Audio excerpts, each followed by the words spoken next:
Welcome to Build. I'm your host, Cole Delbick from HuffPost. You is a new drama from Lifetime based off the book of the same name about falling in love in the digital age. And by falling in love, I really mean stalking, as an obsessive 20-something goes to scary lengths to ingratiate himself into the life of the woman of his dreams. Starring Penn, Badgley, Elizabeth Lail, and Shay Mitchell, this show exposes some hard truths about privacy, masculinity, and social media, all while remaining ridiculously compelling. Let's take a look at the trailer for you. Give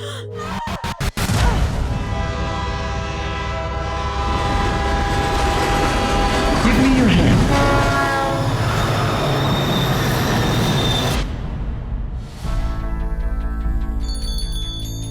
I wanted to say thank you. Maybe we could get a drink sometime? Sure. I want you to want me. Is this Joseph? I think I might really like him. You to need me. I like who I am with you, Joe. Thank goodness for you. Being in Greenpoint of all places. The very right moment. It's one hell of a story. Getting you to beg me. Didn't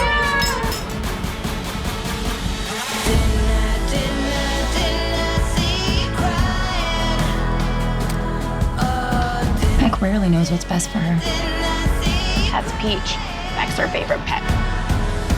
feel all alone, not afraid, you know you feel like dying. The most valuable things in life, they need people like us to protect them. Didn't I see you crying?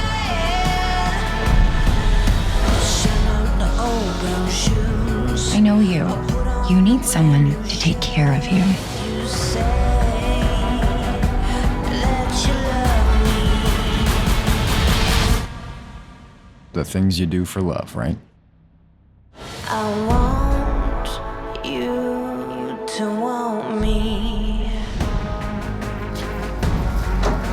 Starting to think I'm some kind of magnet for, like, dudes with serious issues. Yeah. It's an epidemic. All right, let's give it up for the cast of You. Thanks so much for being here, you guys. I was telling you backstage, I've watched the first couple episodes. I ignored my friends and family for Labor Day weekend, and it was absolutely worth it. And Lifetime... That was the right choice. right? Lifetime agrees too, because the show has already been picked up for a second season before the first one even airs, so congrats on that. So before we get into it, I'd love for maybe each of you to go around, say what role you're playing, how you're involved with the project. Maybe we can start with you, Penn. Hi, I'm Penn Badgley. I play Joe. I am, that answers all those questions. You know, you did actually. it. Yeah. I'm Elizabeth Lail. I play Beck, the stocky. I am Shay Mitchell. I play Peach, who's Beck's good friend and Queen Bee. I'm Caroline Kepnes. I play author off-screen of the book that, yes. Hi, I'm Sera. I co-created the series with Greg Berlanti, and I ran the show this season. So, you know, the show's been described as a little bit Gossip Girl, a little bit Pretty Little Liars, and the inevitable... Why would they say that? Why would they say that? I'm curious why, of all comparisons, they would draw those. No, I mean, so the comparisons are inevitable, but what I really appreciate this show is that I think it's actually doing something really different, because it's really subverting sort of some of the expectations that we see for 20-something romance genre on TV.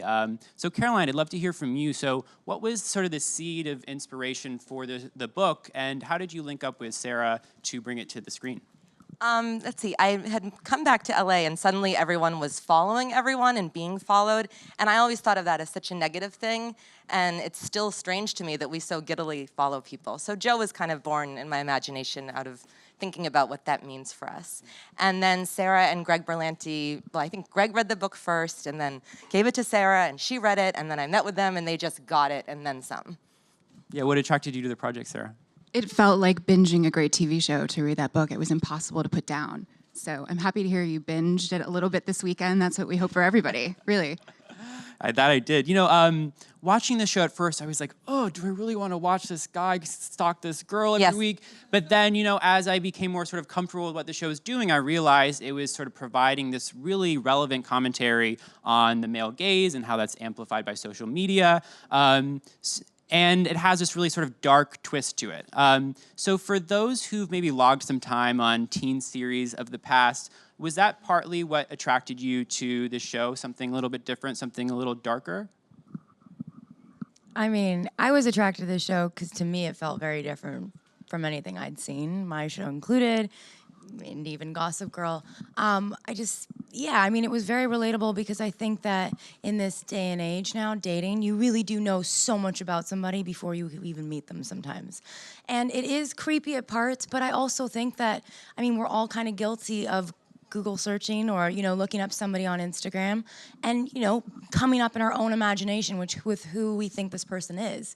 And a lot of the time that person that we portray on social media is, a little bit of a curated version of ourselves. And so it's really interesting. That's exactly what happens in this situation. But I couldn't put the script down when I read it, and I loved Peach, and it was something completely different from anything I'd ever done. So that's what enticed me. What about you, Penn? Well, no. So I'm sorry. Can you repeat the question? No worries. I was just talking about how the show sort of subverts your expectations and Right, and like So it is. compared to- I think there are interesting dots to be connected between the kind of series that we've been on, and this one because it is what I'm fascinated with what the show does and what Joe is doing. My character is like following the logic that some of these sorts of. I don't want to hold these shows individually responsible, but like that a lot of our pop culture sets these sort of cultural standards and definitions of what love and relationships should be like. But the reality is that if you follow that logic too closely, you may be disturbingly mirroring some of Joe's behavior. Not all of it, but some of it. So I like that. I think what it ends up being is a meta progression of Dan Humphrey in a way that at once makes me wildly uncomfortable, and also right at home. That's a soundbite for you. Yeah, no, watching, I was like, is this the real Dan? Because it's sort of the same mindset one would have. Maybe it is. Yeah. I mean, honestly, somebody asked me recently, because we're doing a lot of press now, like what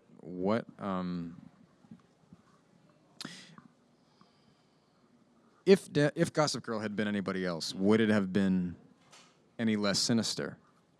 And I think the answer is no. Yeah. Like, it was essentially sociopathic behavior. And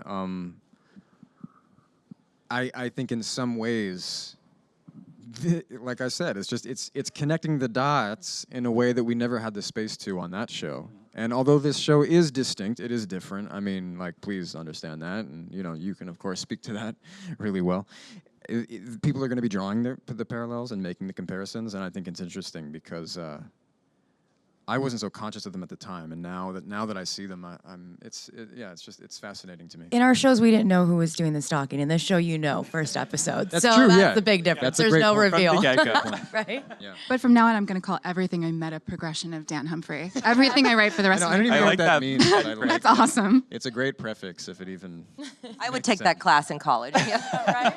Please, yes, please come back and teach. In a recent interview you gave, you described sort of the mental Olympics that we go through to still love, like evil white men. And I think that really captures the crux of the series somehow.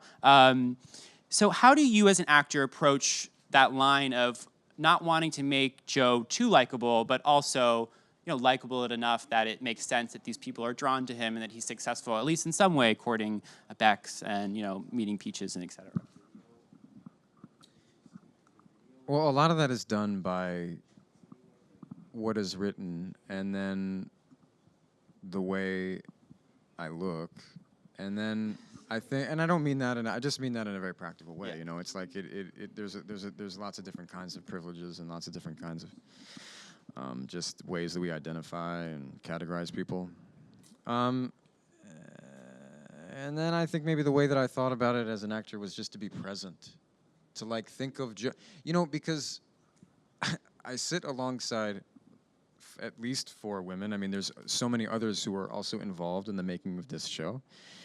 And I found at so many points that they were all more willing to defend Joe than I was. And I'm like, hey, listen, that's great. You know, because it means that there's something worth defending and understanding better. And it also means that I'm not enjoying playing such an evil white man so much, which is probably positive as well. So, you know, somehow together we all, in that way, okay, because I didn't like Joe, because I don't like Joe. From the onset. Yeah, I think actually it allowed me to feel much more detached from the character and just be like, all right, what is necessary for us to make what we're making together, you know? And in that way, it was more collaborative than sometimes you feel able to be as an actor with the whole process, if that makes any sense. So I personally really came to enjoy that. So were you two sort of, you said your co-stars were defending Joe at certain points. Do you see points of redemption, points of resonance with his journey? No, I'm going to go with no. That's good too. But I will say, I think, you know, what I defend somewhat is that there's possibly some kind of love going on between the two. And though it is like obsessive and destructive and awful in this day and age, you know, every day we're all attempting to love the best we can. And we're often not succeeding at that. And I think Joe is like everyone else in that way. You know, Sera, in the writer's room, are there discussions about not wanting to romanticize this figure too heavily, but also, of course, make him charming, make him sexy, make him fun, but yeah, not wanting to lean too heavily in one direction?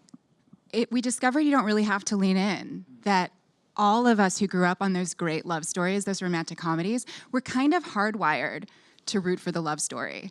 So if you just present a cute meet, as it were, in a bookstore, you're gonna want them to be together. If you see them in the first scene, you're gonna want them to be together. It turns out even if you see them do what Joe is doing in the trailer. Yeah. So, you know, it's sort of what Penn is saying, where we are as a culture very, very quick to look for ways to judge women and forgive men in these stories. So that's kind of the fun mind trick of watching the game.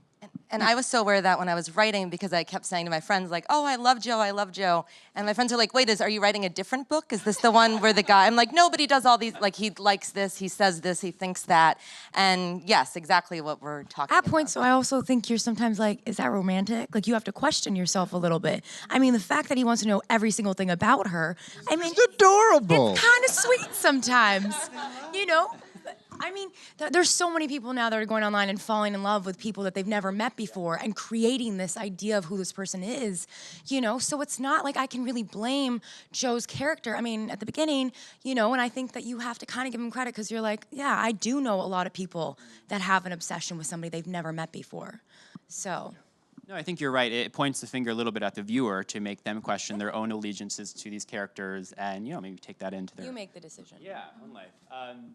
Elizabeth, as sort of the object of Joe's crazy affection, whatever, how did you approach the character of Beck? Because, you know, on one hand, she is a little helpless and unaware that this guy has this master plan, but then we also see that there's a lot more to her than we maybe expected, and she's a really complex, intelligent woman. So how did you sort of approach Beck? Right. Well, I think you can be both. I think we're not, you know, as humans, we are, like you said, very complex.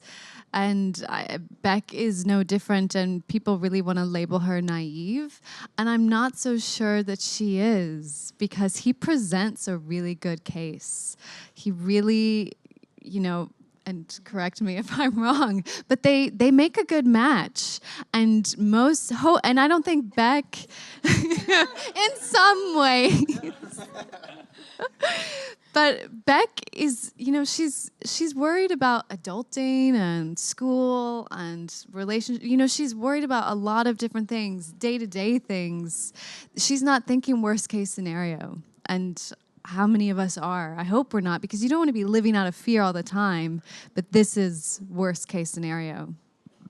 You know, I was reading an interview with you, and you said this show is sort of exposes some real-life fears that women have, especially. I think it's such an interesting choice with you as well, Caroline, to frame those fears within the perspective of a male lead, because it, in some way, really like exaggerates and makes it so much more visceral. So could you talk about that sort of switch, maybe, that we don't see as much? Well, I was really attracted to that in the book because I feel like when I read or watch things that are about the fear that pretty much all women have walking through the world, that we could be in some way victimized, I feel like the cautionary tale I wanted to tell or be a part of telling was this is a cautionary tale about what we're doing to our men in this culture, right? Like the boys are watching those things too. Yeah. The young men are consuming the great love stories also, and they're receiving a lot of very specific information about how avidly you should chase someone who has said no. And what's okay if it's for love. And, you know, Joe is not just some cold-blooded, sociopathic guy who gets off on violence or something. He has this strong code. He believes in love. And he just crosses such extreme lines that we can all watch him and say, oh, what we do for love maybe is a little bit out of balance with what is healthy, also in real life. And I chose the name Joe Goldberg because it's sort of ungoogleable. And that's back to the way we all feel so empowered when we look someone up and we think, okay, now I know who you are. And it's like, what an absurd conclusion to draw.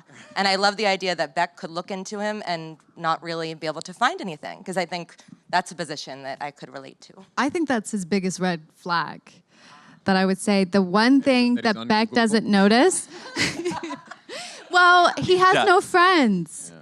Internet or real, he's not a little real. boy. But he's a loner, a romantic loner reading books. Right. Yeah, but there are people. So, like, I see what you're saying, and I think that's true. Just painted as sexy. Yeah, I mean, like, I've heard people say, like, ladies, red flag if he's knocked down any friends, and I suppose it goes both ways. But there's to me what I think is that at some point Joe was an innocent child, as all people are, you know, and at some point he was miseducated.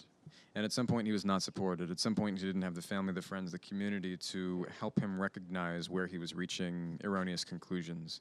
And I think this is what happens to real people in real life, all of us in different ways, right? We're all receiving various forms of miseducation. We all need support from various sources, friends, family, community, to help us understand where we've been coming to some erroneous conclusions. Joe just does not have that. And I think to some degree, it helps us understand like how we are all responsible for well,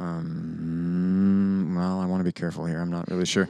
But I think to some degree, there's a level of social responsibility as we understand what community might even mean in this age in 2018. Joe is just, he is alone something, and then he becomes a lone wolf. That was very poignant. Thank you. I wrapped it up there. Nearly.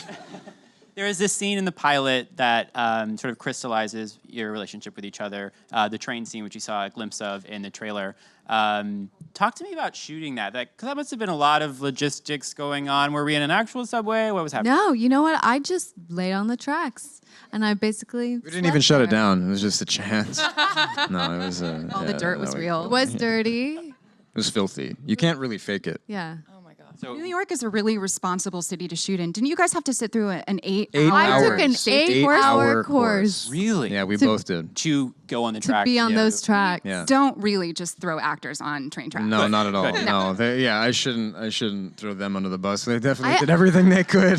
They did everything they could. MTA cards. Yes, So if you ever for the need next anything. year and a half, We're we can go on the certified. tracks. We are certified. If you have questions, So be about that. careful. You see them there. It's okay. Yeah. Shay, I want to talk to you a little bit about your character. We, in the first couple of episodes, she's a little bit on the periphery, but we get a sense that she's loyal to Beck in some ways, but also a bit of a mean girl in other ways. So tell me a little bit more about her and why you were like, oh, I got to play this. I had to play this because it was so different from anything I've ever done before. And I also loved who Peach was. And I love the relationship that she had with Beck because I think that she looks at Beck with such admiration and just love because she's this pure good angel and Peach isn't.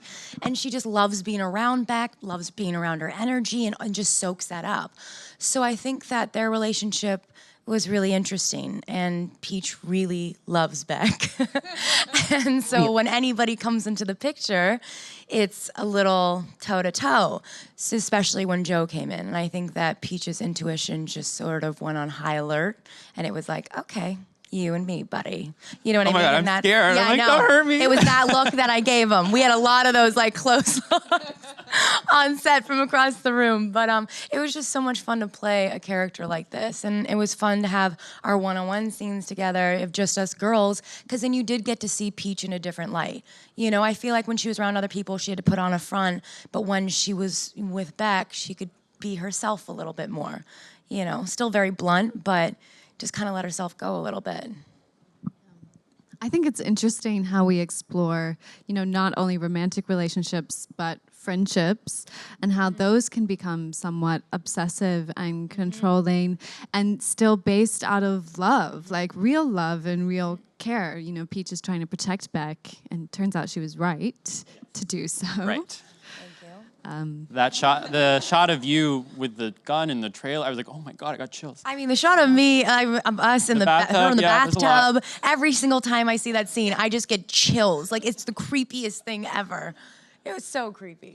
So obviously privacy is a huge part of this show, sort of a theme that runs throughout it. And I was wondering, as people in the spotlight who have Instagram accounts, are on social media to various degrees, has this show made you reflect on how you approach that stuff, maybe a little bit more private? Penn, do you want to answer this? Okay. The social media thing you're talking about. What is it? I don't know. What's the Instagram? I mean, I did only get a lot of these things about 4 years ago, and then you know what's funny is while we were working this season, I was like, I want to find a longer form. Is there like a way to be on social media that like you can express yourself in long form and read? And I was like, oh, what's it called? I'm actually Tumblr. You asked me about Tumblr. Yeah. And I was like, are you Tumblr. kidding? And I was like, and then had it in eighth grade. I made a Tumblr. Yes, you did. And Shay was like, even more dismissive than she is now. She was like, what is that? Or what are you doing? Like, do you have a MySpace account was my next question. Like, do you want to set that up? Friendster is good. But I couldn't get my own name, and I kind of left it at that. So that's how much he knows about So thank you. So yes. I don't use social media the way a lot of people use it. So What about you, Shay? I do use social media. You know, I think in the question you're asking about being protected. Yeah, sort of did the show make you reflect more so on how you operate on I social think media? yes, but I think that anybody should look at it like that. I don't think it's just somebody in a public figure that should look at it like that. I think everybody should be cautious because you never know. We put out so much information about ourselves, but because it's all spread out over years, you don't realize just how much you've put out. You know, so I think that this is something that everybody should pay attention to. You know. For everybody's safety. I have a whole list of like things that I do and don't do, but I think just be cautious and that's it. But for everybody, not just me. Good lessons to take. Okay, we're going to turn it over to audience questions. Hi. Hello, hi. Nice to meet you. My name is Hi. Danica. Do any of you guys ever take a break from social media, and you guys would be open to social media dating, like meeting somebody on social media or going through a dating website?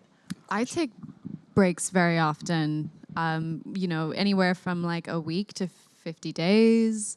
50 days. Yeah. Yeah. I need receipts for that. It's nice.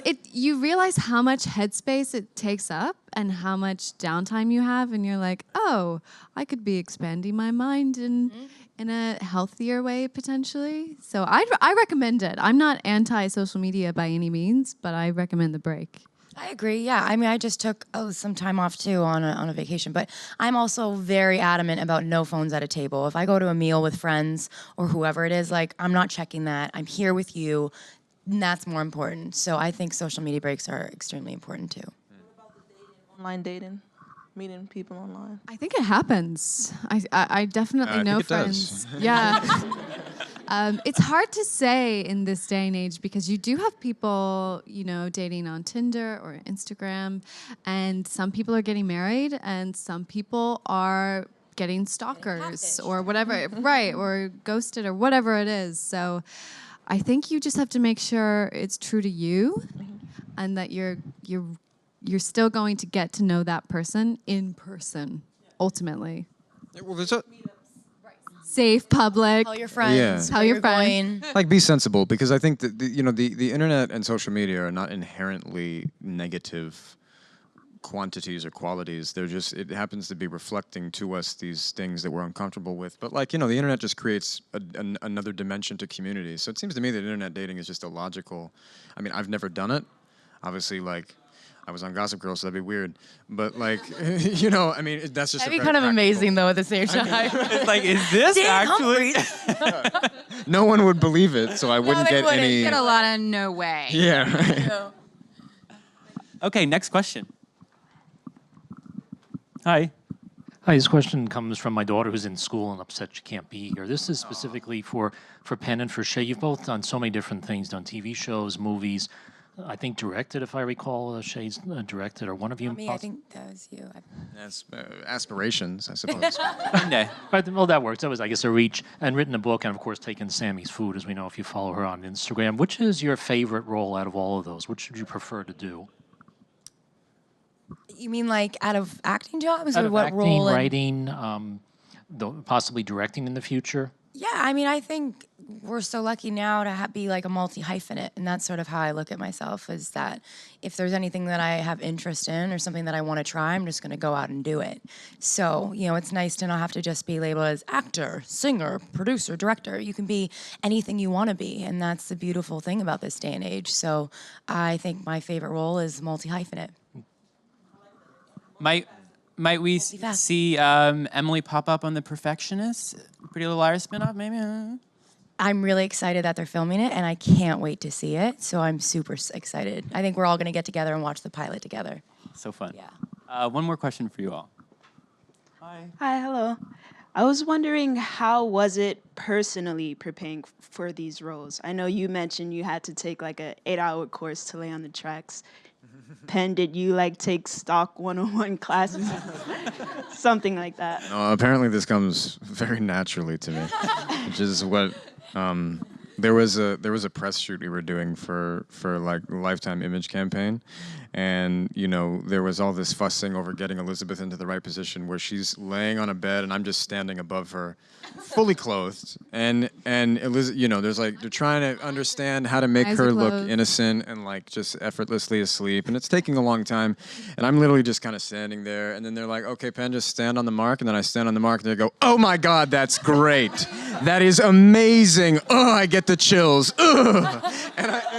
And I was like, I didn't. Well, I I anything. turned to him and I was like, because my eyes are closed, I'm facing away. I'm like, what are you doing? I know, and what I am I didn't. missing? And I was like, I'm just standing. I think what it is the dynamic. Like she's there in underwear in a bed. I'm fully clothed, just standing there. That's creepy.